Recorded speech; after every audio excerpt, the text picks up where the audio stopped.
Bien, ¿me pueden confirmar, por favor, si logran ver correctamente las diapositivas? Sí se ve, Miss.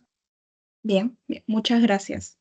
Bien, jóvenes, nuevamente buen día para todos, buenas tardes ya. El día de hoy vamos a desarrollar el tema correspondiente a la semana número 5 de nuestro curso de filosofía y en realidad esta sesión es la última parte donde vamos a ver cuestiones históricas respecto de la filosofía. Bien, por eso nos toca desarrollar el tema de filosofía en Latinoamérica y también filosofía en el Perú.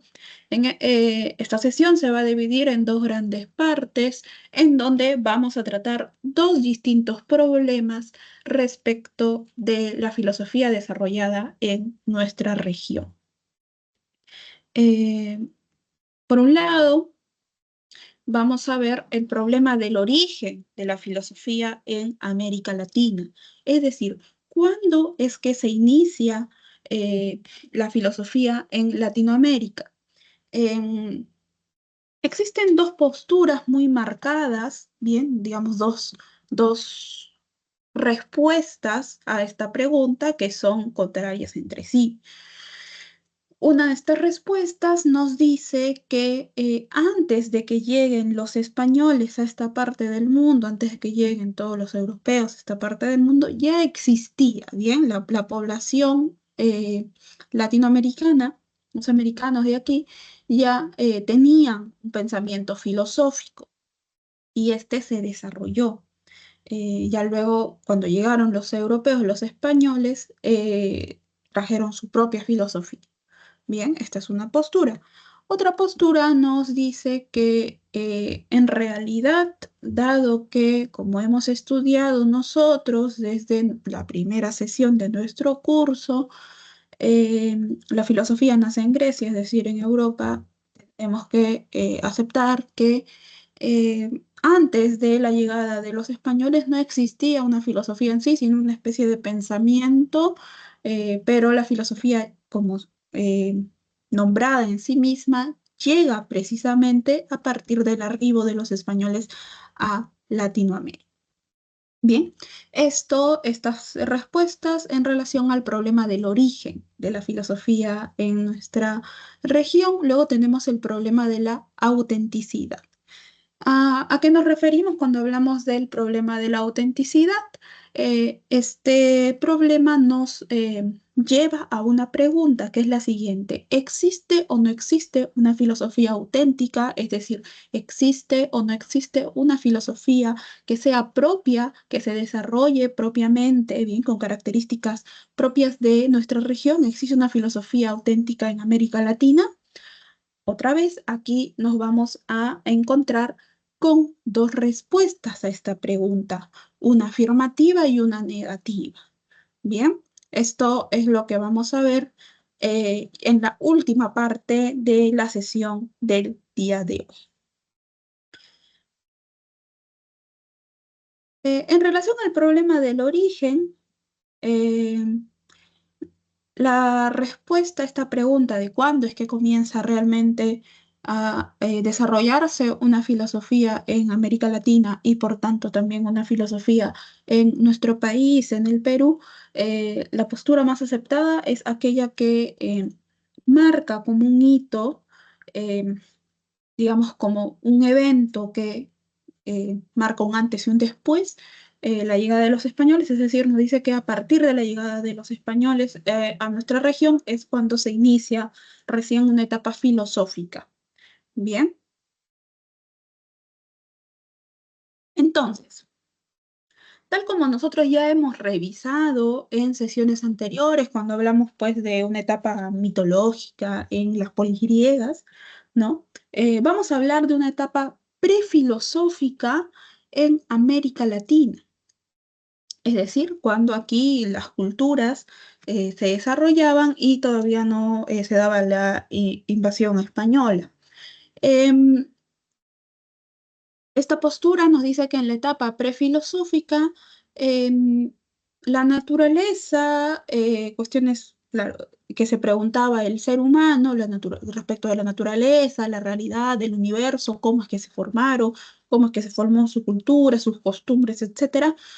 todas estas preguntas se respondían con mitos y con leyendas. Bien, por ejemplo, nosotros tenemos, ¿no?, muchos mitos en relación a, por ejemplo, el nacimiento del Tahuantinsuyo, del Imperio Incaico, ¿no? Tenemos mitos clásicos que aprendemos desde niños. ¿Por qué? Porque en este sentido, en esta postura, correspondería a la etapa prefilosófica. Una característica muy importante de la etapa prefilosófica, bien, que pone ahínco en su importancia, es el conocimiento técnico.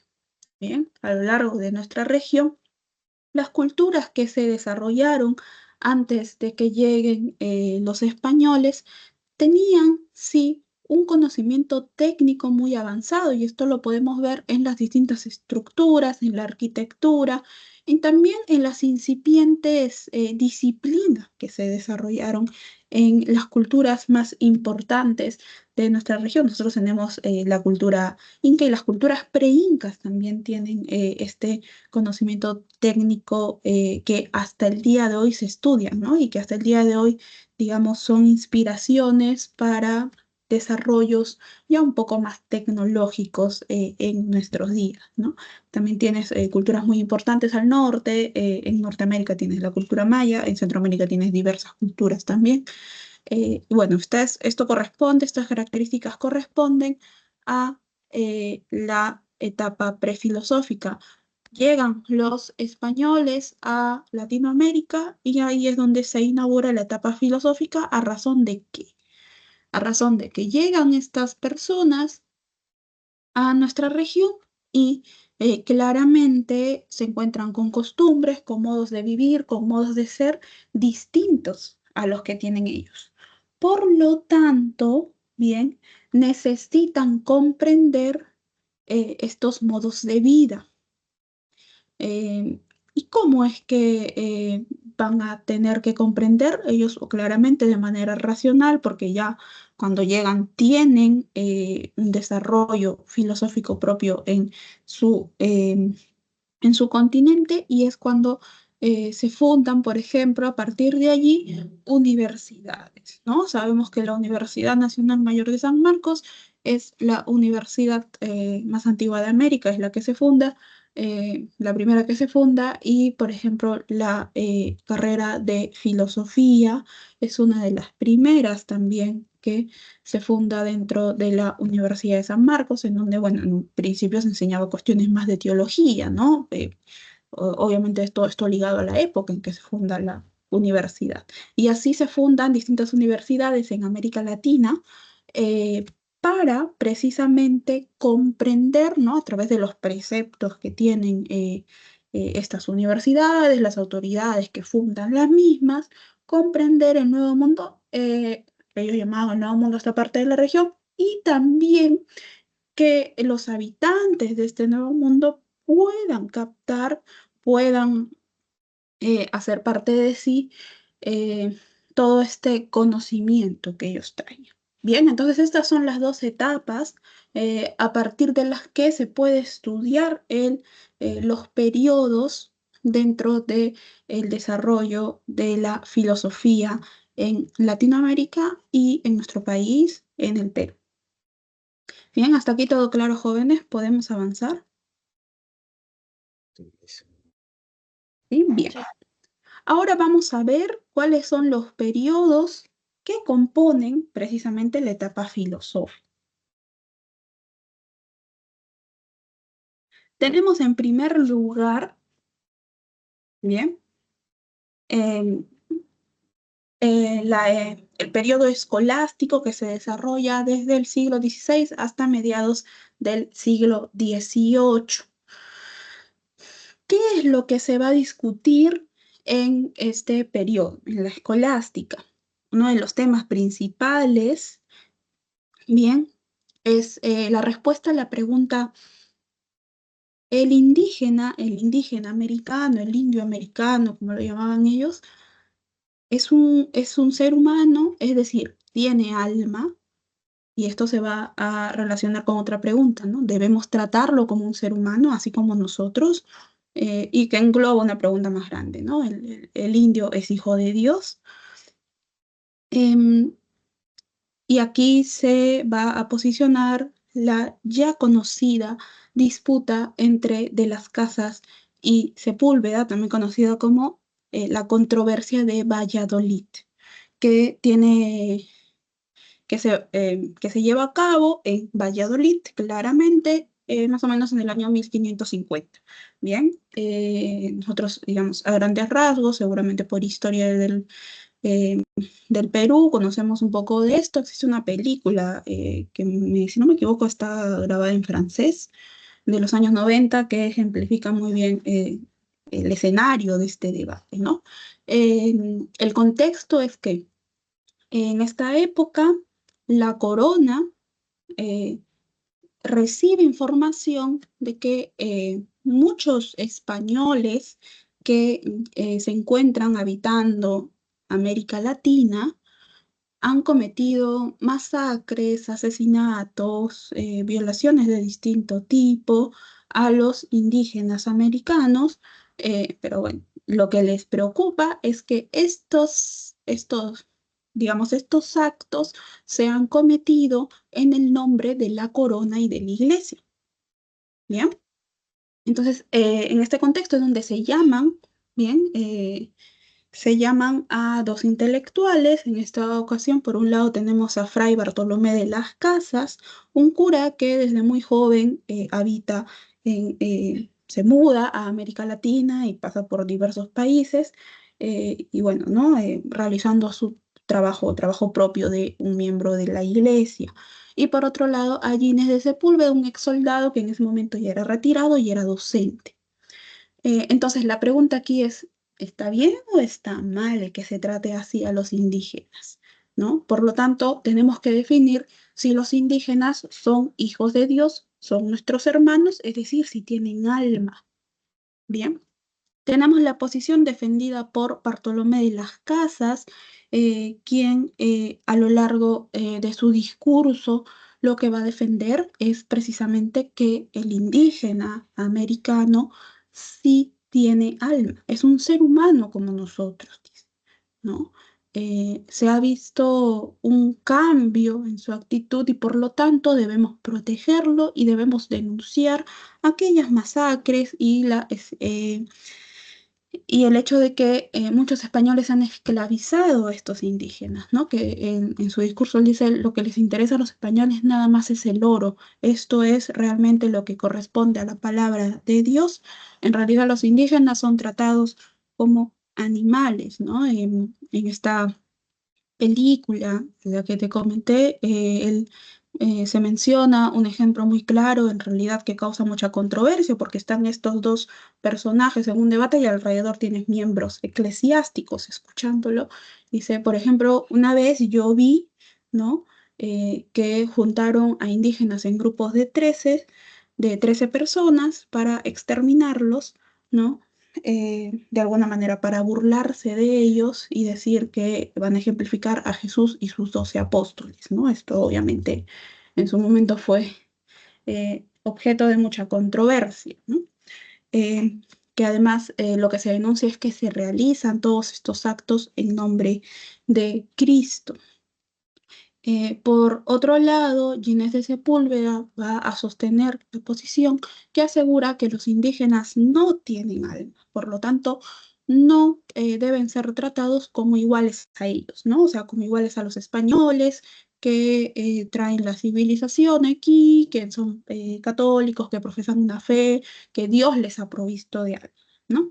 ¿Por qué? Porque para Sepúlveda y para aquellos que defendían en su momento la posición de Sepúlveda, Em, los indígenas, al no profesar la religión católica, lo que hacen es ofender a Dios. Por lo tanto, estas masacres que sufren las comunidades indígenas se dan por esa razón. Bien, él dice que a este lado del mundo en realidad nunca llegó la palabra de Dios y ahora que llegaron los españoles y quieren evangelizar a estas personas, ellos se niegan y por eso es que se han dado estos actos, ¿no? Estas masacres, esta exterminación eh, de los indígenas. Además, señala que muchos de estos grupos cometen canibalismo, que el canibalismo obviamente es un pecado. Em, y además algo curioso en el discurso de Ginés de Sepúlveda es que cita a Aristóteles, bien, un texto de Aristóteles en donde Aristóteles sostiene que, en su filosofía política, sostiene que algunos hombres han nacido para ser eh, obedecidos y otros han nacido para ser obedientes. Entonces, Ginés de Sepúlveda claramente dice, bueno, nosotros los españoles somos los que hemos nacido para mandar y los indígenas claramente han nacido para ser esclavos, ¿no? Esa es, digamos, la posición natural que tienen ellos en el mundo. Son esclavos por naturaleza. Bien, además de alguna forma los infantiliza, dice que son idiotas, que por ejemplo no conocen el valor del oro, no conocen el valor de la moneda, entonces, ¿cómo van a ser seres humanos, ¿no? ¿Cómo van a tener esta razón? Luego, a lo largo de este debate, incluso se llevan algunos indígenas a, a- a esta sesión cerrada que tienen, eh, y cada uno empieza a expresar sus argumentos. Finalmente, em, la persona que llama, el representante de la corona y de la iglesia que llama a este debate intelectual, dice, bueno, ya escuché los argumentos, em, en realidad yo soy quien debe tomar la decisión, ¿no? Luego de varios días, y yo debo comunicar esto digamos, a las autoridades para ver qué es lo que se hace. La conclusión de todo este debate es que los indígenas sí poseen un alma inmortal como el que poseen los españoles, que es dado por Dios, y que por lo tanto son, dice, son nuestros hermanos y son seres humanos y deben tratarlos como tales, ¿no? Esta es la decisión de la autoridad que convoca el debate, dice que esto lo va a comunicar y que, bueno, se espera que a partir de allí, sobre todo, no se den estas acciones, estas masacres en nombre de la corona y de la religión, ¿no? Porque digamos que su preocupación básica es esa. Lamentablemente, como sucede hasta el día de hoy, esto queda en un papel. Las masacres a los indígenas, los abusos se siguen dando a lo largo de mucho tiempo. em, bueno, esto es uno de los eventos más importantes dentro del periodo escolástico. Bien, también a partir de esta pregunta, entonces se habla también de una guerra justa, ¿no? ¿En qué momentos se puede justificar el que haya una guerra, por ejemplo, en nombre de Dios? Bien, entonces este es el periodo escolástico. Luego del periodo escolástico, más o menos en la segunda mitad del siglo XVIII hasta 1830, se va a desarrollar el periodo de la Ilustración. Es decir, las ideas ilustradas de Europa van a llegar a esta parte de la región. Y aquí es donde uno de los temas más importantes sobre el que se va a debatir, bien, es la independencia política, es decir, cuál es el camino político que debe seguir América Latina. Bien, América, ¿cómo es que deben ser los gobiernos, por ejemplo? Hay que imitar a los gobiernos, a la monarquía, a los tipos de gobiernos que existen en Europa, o debido a nuestro contexto social, económico, político, cultural, debemos optar por otro tipo de gobierno. Estas son las preguntas que se van a realizar los ilustrados americanos. Por ejemplo, aquí uno de los temas más importantes es precisamente este cambio social, cambio en la hegemonía política que se venía perpetuando de tiempo atrás. Van a llegar las ideas ilustradas, tales como la idea de un contrato social implícito entre todos los miembros de la sociedad. Uno de los representantes del contrato social es claramente Rousseau. También van a llegar las ideas ilustradas de Montesquieu, quien va a proponer esta división de los tres poderes, ¿no? En el gobierno, poder ejecutivo, poder legislativo y poder judicial, algo que hasta el día de hoy nosotros tenemos en nuestra forma de gobierno. Estas son ideas ilustradas. Bien, uno de los representantes de este periodo en nuestro país tenemos al señor Juan Pablo Vizcardo y Guzmán con su famosa carta a los españoles americanos. Por otro lado, Toribio Rodríguez de Mendoza. También tenemos a Hipólito Unanue, quien fue uno de los máximos representantes y presidente de un grupo intelectual llamado la Sociedad Amantes del País. Aquí llegan ideas ilustradas que hasta el día de hoy están presentes, por ejemplo, en nuestra Carta Magna, bien, en la Constitución Política y en realidad como en casi todas las constituciones políticas, digamos, hay artículos que no se suelen cambiar, ¿no? Entonces, si tú ves nuestra Constitución Política, está plasmado, digamos, en los primeros artículos, en uno de los artículos principales, aquella idea ilustrada que eh, está incluso en muchas de las constituciones a lo largo del mundo, que nos dice que todo ciudadano debe ser visto como un fin en sí mismo y nunca como un medio para lograr otra cosa. Esta idea pertenece ¿a quién? A Immanuel Kant, filósofo alemán, precisamente de la Ilustración alemana. Bien, esta idea también se va a relacionar con la idea de dignidad, dignidad humana, que está presente en las constituciones políticas a lo largo del mundo. Bien, entonces, luego de la Ilustración, nos encontramos con el periodo romántico. Bien, ya hablamos de cuál debe ser este camino, ¿no? Esta forma de gobierno, etcétera. Digamos, a partir de las rutas independentistas que se dan en nuestra región. Luego llegamos al periodo romántico, en donde hablamos más allá, ya de manera un poco más madura, respecto de además de las formas de gobierno, la participación y otros elementos que son muy importantes para el establecimiento de una sociedad en cada uno de estos países de la región.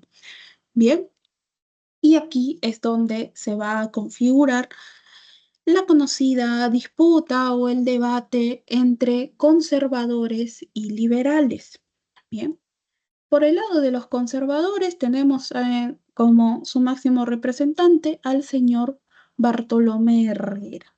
Bien, no hay que confundir a Bartolomé Herrera del periodo romántico con Bartolomé de las Casas del el periodo escolástico. Bien, son dos personas muy distintas. Bien, Bartolomé Herrera, representante de los conservadores, y por otro lado tenemos al señor Benito Lazo, representante del ala liberal, de los liberales. Bien, Eh, frente, por ejemplo, a preguntas como ¿quiénes pueden elegir a sus gobernantes o quiénes pueden tener parte activa, quiénes pueden ser parte activa en las decisiones políticas, bien, en estos países, ¿no? La mayoría ya está independizada. Em, ¿Con quiénes, no? ¿Quiénes podrían ejercer, por ejemplo, su derecho a elegir? ¿Y quiénes pueden ejercer incluso su derecho a gobernar o ser parte, ¿no? Representar a la ciudadanía?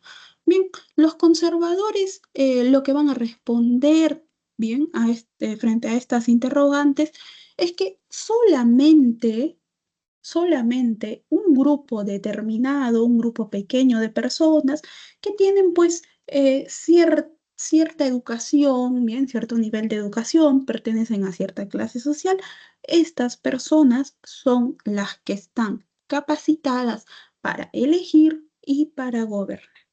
Bien, entonces se defiende una hegemonía política que traspasa a las esferas del el gobierno. Esta posición conservadora se va a conocer como la soberanía de la inteligencia, porque Bartolomé Herrera y los conservadores lo que nos van a decir es que solamente algunas personas seleccionadas tienen pues el desarrollo de su razón, de su inteligencia, de tal manera que pueden realizar razonablemente estas decisiones, ¿no? Mientras que otros no, que las masas, el vulgo, el pueblo no puede porque tiene la mente en otro lado, ¿no? En otras actividades.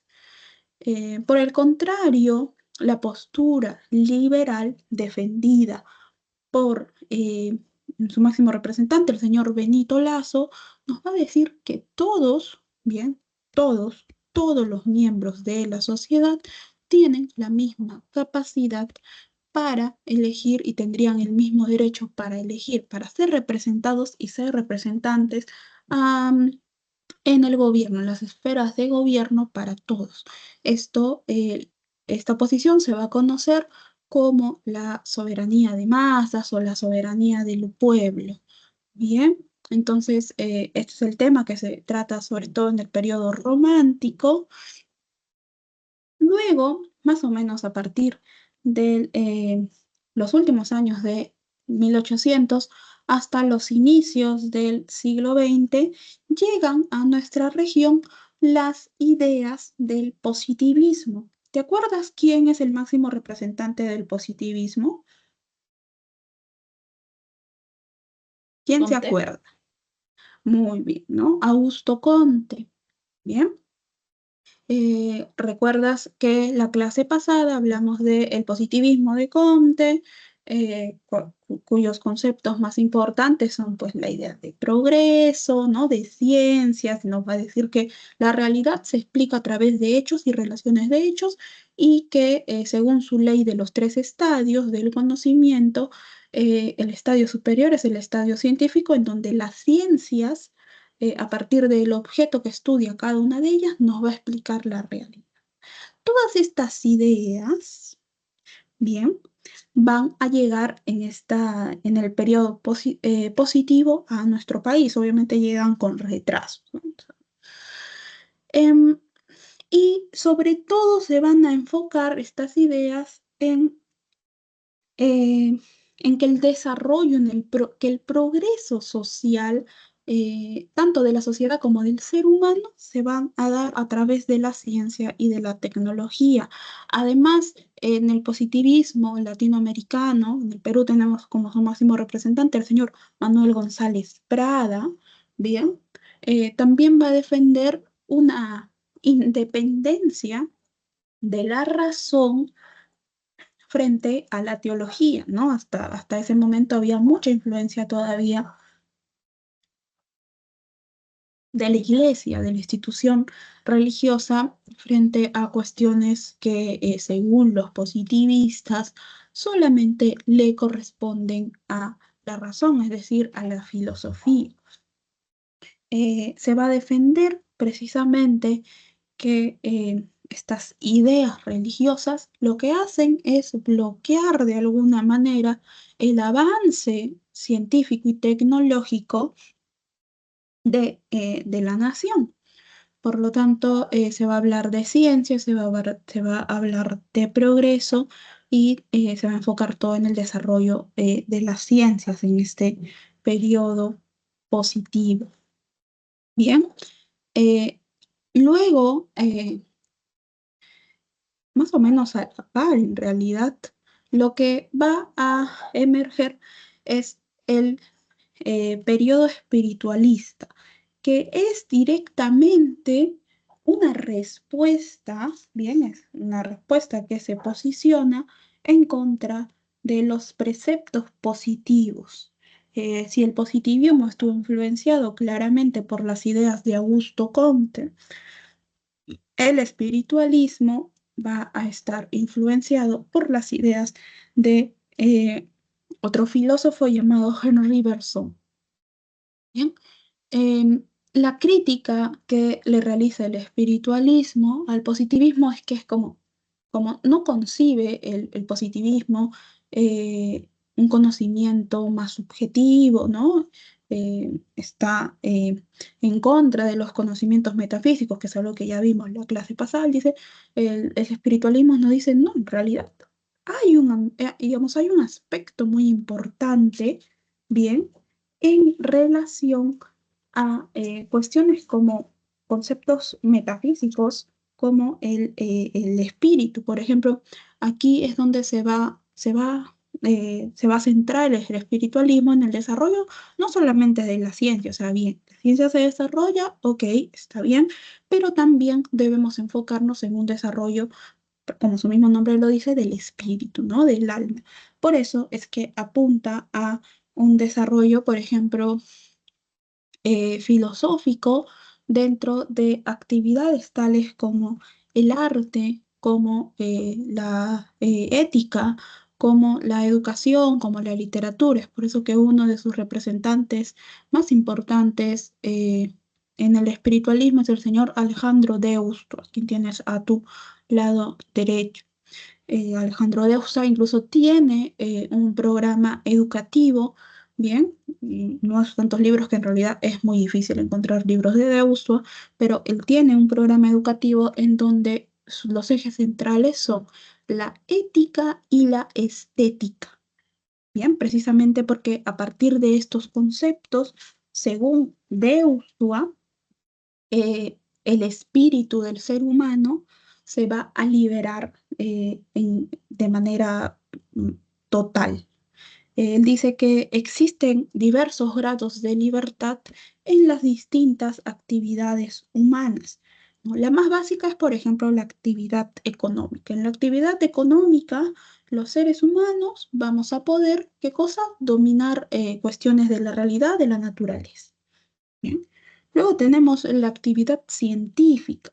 El- en la actividad científica va a tomar un papel muy importante nuestra razón, dice Deusto. Entonces, esta razón va a poder desarrollar su capacidad ordenadora. O sea, sí es importante la actividad científica, digamos. Luego tenemos la actividad religiosa, en donde hay pues una cuestión de fe, en donde hay una sumisión a la divinidad según Deusto. Y luego llegamos ya a la actividad ética del ser humano, en donde nuestro espíritu se libera un poquito y logra ser un tanto más creativo, ¿no? Frente a las capacidades que desarrolla en las otras actividades. Y por último, vamos a la cúspide de su pirámide de estas actividades y su relación con el espíritu. Esta es la actividad estética. En la estética se va a dar una liberación total, definitiva, porque la estética la va a entender como una actividad contemplativa y creativa. Entonces, en esta actividad se va a dar la máxima realización de la esencia, de la naturaleza del ser humano. Bien, entonces esta es la proposición de Deusto y del espiritualismo como respuesta un poco a la rigidez que propone, pues, ¿no? El positivismo. Luego ya cuando entramos al eh, periodo, cuando ya entramos un poco más al siglo XX, vamos a ver la filosofía social que propio de las cuestiones que se van a desarrollar en el ámbito social, político de la época. La filosofía social se va a encargar de hablar de estos problemas que surgen. Bien, es decir, aquellos movimientos sociales, las huelgas de los sindicatos, todas estas cuestiones que se van a suscitar a lo largo del siglo XX, no solamente en nuestro país, sino a lo largo de la región. En nuestro país, y de manera un poco más amplia, uno de los máximos representantes de la filosofía social es el señor José Carlos Mariátegui, pensador marxista latinoamericano por excelencia, estudiado no solamente en nuestro país, sino en muchos países de la región. Muchos consideran a Mariátegui filósofo. La verdad es que su formación fue netamente autodidacta, ¿no? Sabemos que es muy pequeño, Mariátegui sufre un accidente que lo por el que lo trasladan a Lima y se queda internado mucho tiempo en una clínica y allí es donde él tiene el primer contacto con los libros. Eh, y con libros obviamente en relación a política, economía, etcétera. Em, Luego ya en su juventud, él va a formar parte de grupos de intelectuales, por ejemplo, del Grupo Colonia, que era dirigido por Valdelomar, y luego él va a escribir bajo un seudónimo y después bajo su nombre en distintas revistas sobre cuestiones de actualidad, o sea, propias de la época, ¿no? Críticas a políticas de gobierno, también unas cuestiones un poco más artísticas sobre literatura. Y en un momento, digamos que lo que escribe Mariátegui no le cae bien al gobierno de turno y le dan una especie de beca que lo envía a Europa. En Europa es donde él, específicamente en Italia, donde él conoce a profundidad el marxismo italiano europeo. Bien, aquí se afilia, por ejemplo, al Partido Comunista Italiano, tiene muchos contactos eh, con personas muy influyentes dentro de esta ideología, conoce la filosofía de Gramsci, etcétera. Y después él, luego de esta expulsión que se da en el gobierno de Leguía, él vuelve al Perú con todo esto que aprendió. Pero ¿cuál es, digamos, qué es lo curioso, lo que a los estudiosos de esta corriente les interesa respecto de la posición de Mariátegui? Que él toma estos preceptos, estos conceptos que aprende en Europa, pero los traslada a la realidad del Perú, ¿no? Y de América Latina. Por ejemplo, si en Europa se habla eh, de eh, el proletariado, ¿no? El proletariado, la clase obrera, el proletariado. En el Perú, específicamente en América Latina, encontramos de manera muy incipiente todavía ese proletariado. Un personaje, un agente mucho más importante, según Mariátegui, es el indígena, ¿bien? El indígena. Entonces, trastocaríamos ese concepto. Y luego, en Europa se habla de medios de producción, de las fábricas, ¿no? Eh, pero en el Perú, por ejemplo, y en América Latina en general, ¿no? Al ser parte, en esta, al tener características de su relieve y eh, de sus territorios, no vamos a hablar específicamente de fábricas, vamos a hablar de la tierra. Porque mientras que el proletario trabaja en fábricas, ¿dónde trabaja el indígena? ¿Qué es lo que hace? Trabaja la tierra. Bien, entonces estos son dos conceptos muy importantes dentro del posicionamiento mariateguista y a partir de allí es donde se dice, pues en donde Mariátegui expresa esta famosa frase que dice ni calco ni copia, ¿no? Sino creación heroica. Vamos a tomar estos conceptos y los vamos a relacionar con nuestra realidad, porque si no, no nos sirve de nada. Y allí es donde en 1928, 1930 más o menos, él funda el Partido Socialista del Perú y también publica su famoso Siete ensayos de interpretación de la realidad peruana, uno de los ensayos más estudiados y más importantes, uno de los ensayos bases de este libro es precisamente el problema del indio que se va a relacionar con el problema de la tierra. Cuando nos habla del problema del indio, Mariátegui, nos está hablando del indígena, bien, como agente activo dentro de la sociedad. ¿Es o no es? As- Durante tanto tiempo, ¿durante cuánto tiempo el indígena no se ha percibido como un agente activo, un agente que puede tomar decisiones como parte de la ciudadanía, ¿no?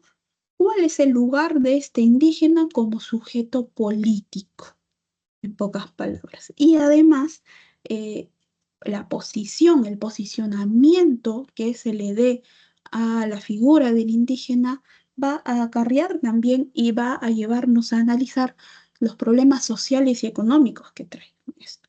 Nos va a llevar también al problema de la tierra, ¿no? ¿A quién le pertenece la tierra, ¿no? Le pertenece al indígena que lo trabaja, a los indígenas que trabajan esta tierra, o a quien es dueño, que suele ser el terrateniente, ¿no? Dueño de las haciendas. Entonces, todas estas cuestiones van a ser expresadas y también va a haber una propuesta de Mariátegui a lo largo de sus ensayos. Son ensayos que actualmente todavía se citan mucho en los diversos congresos que hablan sobre filosofía peruana, ¿no? Y sobre todo sobre el pensamiento de Mariátegui. Otro personaje importante dentro del desarrollo de la filosofía social es el señor Aya de la Torre, ¿no? Que en un momento él y Mariátegui eran muy cercanos, luego, bueno, se dio un distanciamiento que corresponde a un distanciamiento ideológico. Como sabemos, Aya de la Torre, producto de su actividad política, es desterrado a México y en México es donde funda la Alianza Popular Revolucionaria de América, el APRA, bien, que en un principio es un proyecto que se debe expandir, según Aya de la Torre, a toda América Latina. Bien, no solamente sería una cuestión en el Perú, sino en toda América Latina, cuyo objetivo principal es darle la contra, acabar con las ideas imperialistas y obviamente su gran su masa principal es la, eh, la masa obrera y también incluye en su proyecto a los indígenas. Luego, Aya de la Torre va a viajar a Europa, en donde va a conocer eh, muchas de estas ideas, sobre todo desarrolladas en la ciencia, y va a proponer su clásica teoría del espacio-tiempo histórico. Lo que nos dice básicamente es que Europa es distinta a Latinoamérica. ¿Por qué? Porque Europa se encuentra, la realidad, digamos, europea se encuentra en un espacio y tiempo histórico distinto al de Latinoamérica. Entonces debemos tener nosotros, nuestros conceptos, nuestras maneras de actuar, en específico en el área política, distintas a las de Europa, ¿no? Habla de una originalidad y de una autenticidad dentro del desarrollo político, económico, social de esta parte de la región. Tienes en tu pantalla, ahí al lado de Mariátegui, al recientemente fallecido padre Gustavo Gutiérrez, fundador de la Teología de la Liberación. ¿Qué es lo que nos dice eh, la Teología de la Liberación? Que está desarrollada, está relacionada con la filosofía de la liberación también, cuyo representante es el señor Enrique Dussel. En la Teología de la Liberación, que en su momento fue muy criticada, bien, fue muy criticada por la propia Iglesia, siendo Gutiérrez parte de ella. La Teología de la Liberación va a unir conceptos propios de la teología, de la religión y del marxismo. Bien, ¿en qué sentido? Por ejemplo, la teología de la liberación va a criticar esta posición en donde a partir de la religión se dice que aquellos que sufren más en la tierra, ¿ya? Van a ser recompensados en la vida eterna, ¿no? Se habla de una salvación, ¿no? En la otra vida, ¿no? Después de morir, cuando nosotros tengamos la vida eterna, allí vamos a recibir todo lo que no tuvimos, pues, en la vida terrenal, ¿no? Y hay una especie de enaltecimiento, diríamos, de las condiciones de pobreza. Entonces, la teología de la liberación nos diría, mira, vamos a hablar de liberar a estas personas que viven en condición de pobreza, ¿no? Que son explotadas antes de salvar. O sea, ¿por qué esta salvación? ¿Por qué no con la palabra hablamos de una salvación en esta vida?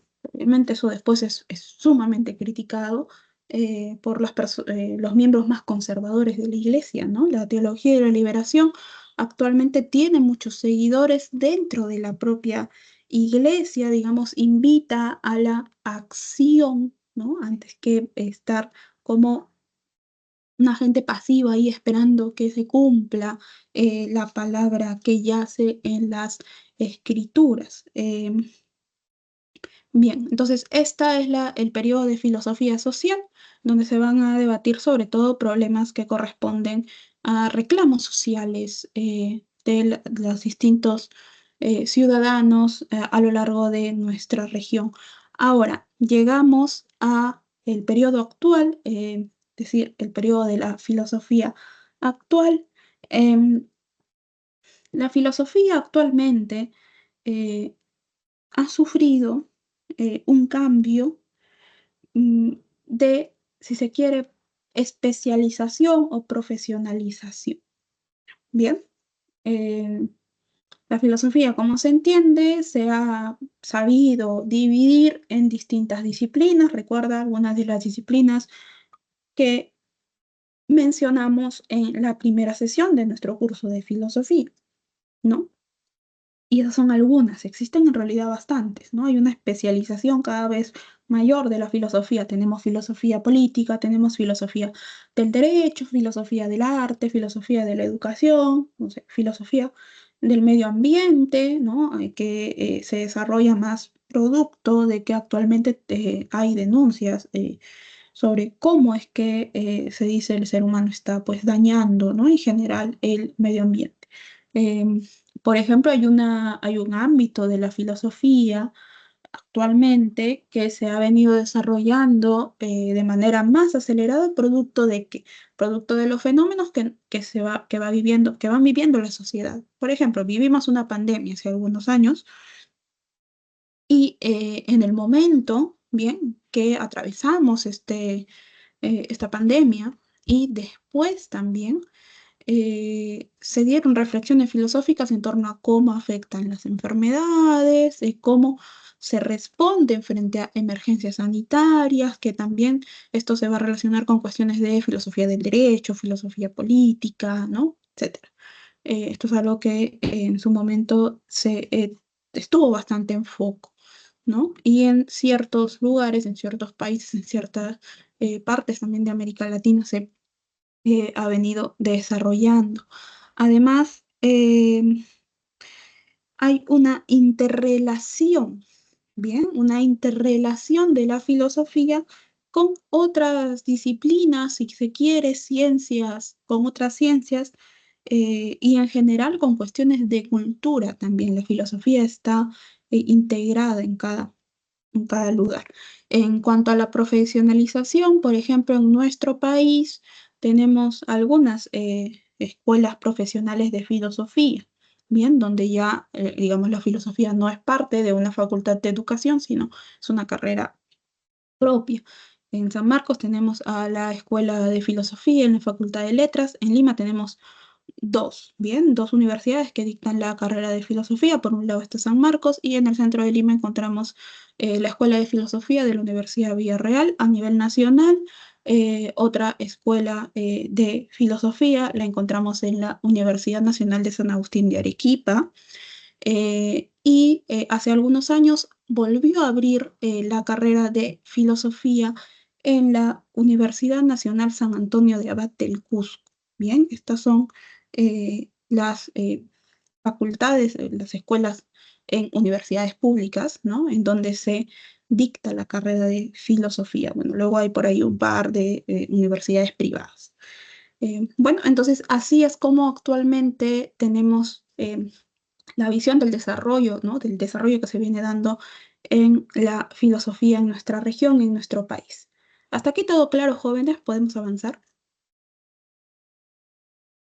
Sí, Miss. ¿sí? Bien. Bien, entonces llegamos ya a la última parte, bien, de nuestra sesión de hoy. Y aquí es donde vamos ya a enfocarnos en el segundo problema, ¿no? Que te comenté, el problema de la autenticidad. Es decir, ¿existe o no existe una filosofía auténtica en América Latina? Tenemos dos respuestas. Por un lado, tenemos una respuesta negativa defendida por el señor Augusto Salazar Bondi, filósofo peruano. Augusto Salazar Bondi, bien, es filósofo, no hay que confundirlo con su hermano, el literato Sebastián Salazar Bondi. Bien, entonces tenemos la posición de Salazar Bondi en donde nos dice, no, mira, en realidad nosotros, nosotros no hemos desarrollado hasta ahora una filosofía auténtica. Una filosofía, la filosofía en Latinoamérica, en el Perú también, esto lo dice en su texto, existe una filosofía en Latinoamérica, es imitativa, es inauténtica y es alienada. ¿Por qué? Porque estamos nosotros sumergidos en una cultura de dominación y subdesarrollo. Y mientras nosotros no critiquemos, no cuestionemos esto, la filosofía, nuestra capacidad de pensamiento siempre va a estar alineada a otro pensamiento. Bien, esta es la posición de Salazar Bondi, negativa. Por otro lado, tenemos al mexicano Leopoldo Sea, quien dice que sí, en realidad nosotros sí hemos desarrollado, sí tenemos la capacidad de desarrollar, y lo hemos hecho, una filosofía latinoamericana. ¿Por qué? Porque es verdad que tomamos conceptos y preceptos de la filosofía eurocentrista, ¿no? Pero cuando tomamos estos conceptos, estos preceptos, los transformamos. Los transformamos y los incluimos en la realidad de América Latina, de nuestra región, de cada país incluso. Y al momento de transformar estas ideas a la realidad latinoamericana, nace, se crea una filosofía auténtica de América Latina. Ya no es una imitación, ya no es un calco de las ideas europeas. Bien, entonces estas son las dos posiciones respecto de la pregunta de si existe una filosofía propia en América Latina. Ahora bien, este es un debate abierto, o sea, no es que la posición de uno o la posición de otro esté bien o esté mal, es un debate que hasta el día de hoy se da. Si a ti te convencen los argumentos de la posición que niega esto, bien, si te convence lo de la otra posición, también, ¿no? Todavía es algo que está en debate, ¿no? Propio de la filosofía, una característica muy importante dentro de la filosofía es esto, ¿no? Que no se aceptan verdades perentes dentro de precisamente estas discusiones. Bien, jóvenes, hemos llegado al final de nuestra sesión del día de hoy. Tienes en pantalla las claves de evaluación de la lectura complementaria y de los 8 ejercicios. Bien, muchas gracias a todos por su atención y su asistencia el día de hoy. Les deseo un buen día y nos vemos la próxima semana. Gracias, profesora, cuídese. Chao.